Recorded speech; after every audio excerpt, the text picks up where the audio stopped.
This is Scott the Fix-It Guy. Our goal with our videos is to empower you to be able to do the repairs on your own and save a whole lot of money and also get that great feeling of having fixed it by yourself.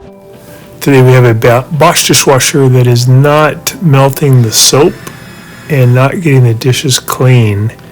So oftentimes it's due to a problem with the fill valve not letting in enough water.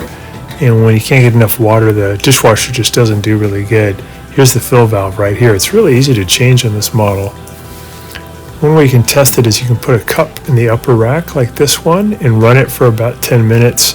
I did that and I found that there was no water in the cup, and also the soap was not getting melted, and the water level should be about to the top of this ring, but it's only about halfway up.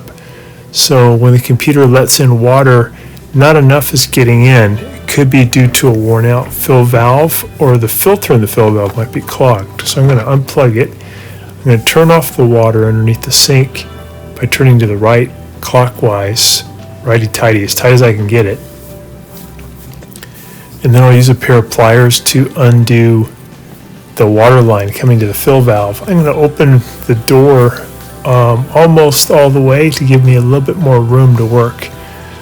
You can also remove the front panel, but it takes a little longer. It seems like it's easier just to open the door. So I'm going to unscrew this compression fitting. I'll put a little paper towel underneath because some water will come out. On this model, again, it's really easy to do this procedure. These fill valves are only about 30 bucks. We'll put a link in the description below for Amazon. So these are Torx 15 screws. I'm zipping them out. And then I can just pull the fill valve out and disconnect the electrical connector and disconnect the water line. So I'm going to pull the electrical connector off. There we go. And then I'll use a pair of pliers to take the spring clamp and squeeze it, move it back by about an inch. And then I can grab the hose tightly and then wiggle the fill valve, twist and pull to get that to come off the hose. There we go. A little water will come out. Here's the new fill valve. Yeah, they're pretty inexpensive. And here is the elbow that doesn't come with the new one, so I have to take it off the old one. I grabbed the fill valve with a pair of vice grips. I'm using pliers to spin off the brass elbow. And once it's off, I'll take a look in there and see if I can see any crud.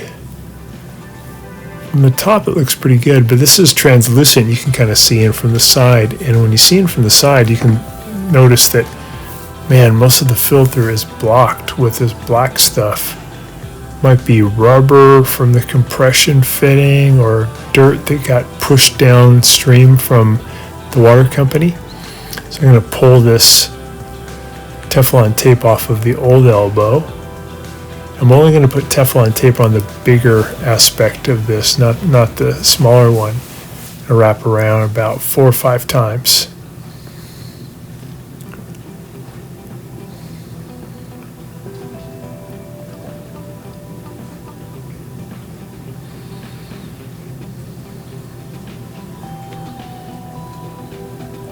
Get it nice and tight on the threads, and then I'll feed it in and spin it hand tight. Then I'll grab with the vice grips and I'll spin it so that it lines up the same way it was before, where it's in line with the green solenoid.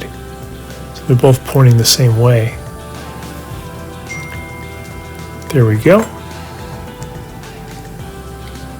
And then I can install it. So look at the new one. It doesn't have any junk in there at all. Nice and clear. The old one is like, man, probably 60-70% occluded. So it's not letting in enough water. There's not enough room. So I'm going to push the tube back on, kind of twist and push. I'll actually grab the line with a pair of pliers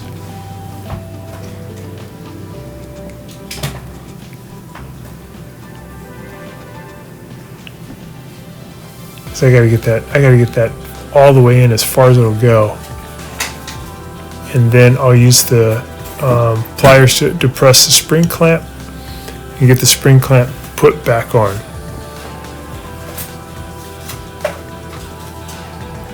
There we go. And now I can feed the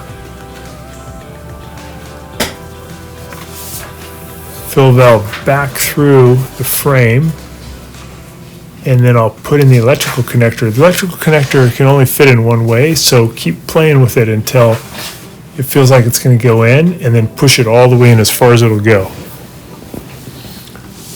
It'll pretty much click into place. Now we can add those two Torx 15 screws to hold in the bracket against the frame.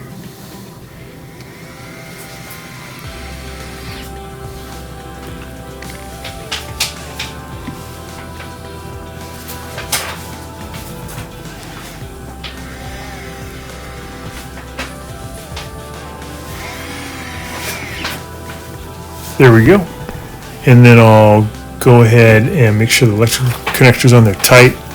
Put the compression fitting back on. So I just put the threads in position, and then I'll push in on the line and spin the nut with my left hand to feed it on. I'm going to feed it on, and then I'll use the pliers to get it tight. So go ahead and get this one really tight. This is doesn't have the Teflon tape. It just uses a rubber compression fitting to get a watertight seal. Get that all the way on, and once you have it, you can go ahead and turn the water back on and then plug it in and take it for a test. This is a pretty easy procedure on this machine. So lefty-loosey, you're going to go counterclockwise all the way open as far as it'll go, and that's going to give you the best water pressure, and then we'll plug it in.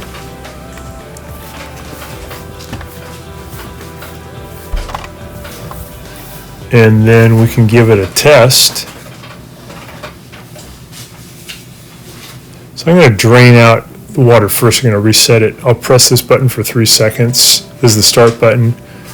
1, 2, 3, and that will reset the computer, and also it'll drain out any water that's in there. Probably a good thing to do before you test the cycle. So here is the little cup I put in there prior to the test. Close it, turn on the power. I'm going to pick the heaviest duty cycle there is. Also, I want to test the heater, so I'm going to, once I get it over there to heavy wash, I'm going to also press the sanitize button, and that will give us the hottest wash possible, because I want to make sure there's a lot of steam that comes out. Go ahead and start it, and then take a little time for it to fire up. Just showing the customer here that all the junk that was caught in there. Customer had a good point. They said, is this, oh yeah, now we're testing it. We opened it up after 10 minutes, and it's all the way full, and all the soap had been melted, so that totally fixed it. It just needed a new fill valve to allow more water to come in.